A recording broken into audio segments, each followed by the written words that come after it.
The protocol designer in OmniCTRL allows you to create a variety of experimental protocols for running automated water quality control.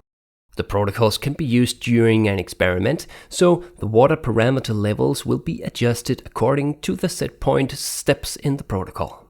When you first enter the protocol designer menu, you are presented with a default protocol displayed in the graph area.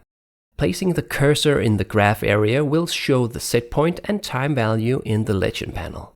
And if you open the legend panel menu here, you can change the look of the data graph or export the graph window as either an image or an Excel file. Underneath the graph area, you will find settings for this protocol. The type section describes the overall type of protocol or shape of the resulting graph. Clicking on a protocol type will change the settings in the other sections, so you should start by choosing the type of protocol you want to use and choose if you want the water temperature, pH, salinity or oxygen to go up or down. In this example, we will choose the triangle type that ramps the level up. Next, we focus on the period section.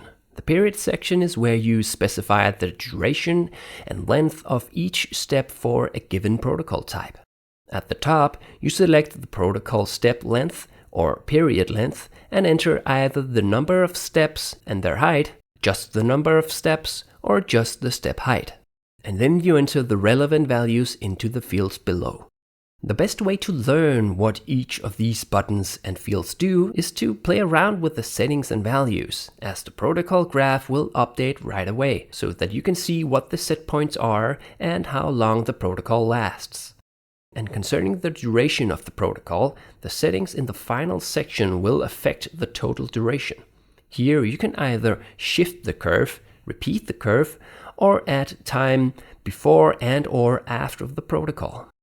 Finally, in the Misc section, the total length or duration of the protocol is displayed, which is the same value as shown up here on the graph axis.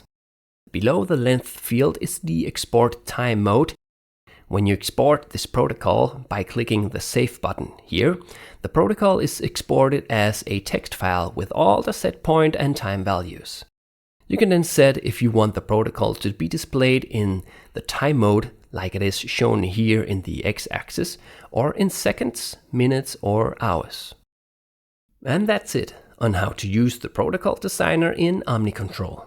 You can use the saved protocol files directly in the experiment menu in OmniCTRL. Go back to the main menu when you're ready.